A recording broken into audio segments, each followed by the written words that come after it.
Eğer göremiyorsan gerçek varlığı, Alevi olsan ne çıkar, Sünni olsan ne çıkar?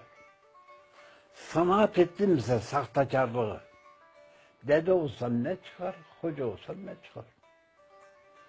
İnsanlar giderken daima ileri.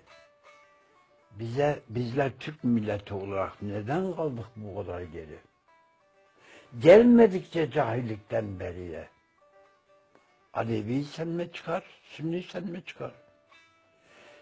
Kemaletim, hidayetim olmazsa, marifet suyundan kabım dolmazsa, benden insanlığa bir eser kalmazsa, dede olsan ne çıkar, hoca olsan ne çıkar? Gayet inatçıysam gayet zorbacı, gündüz tesbihliysem gece kavgacı, olmadıkça insanlığa faydacı. Aleviysem ne çıkar, Sünniysem ne çıkar?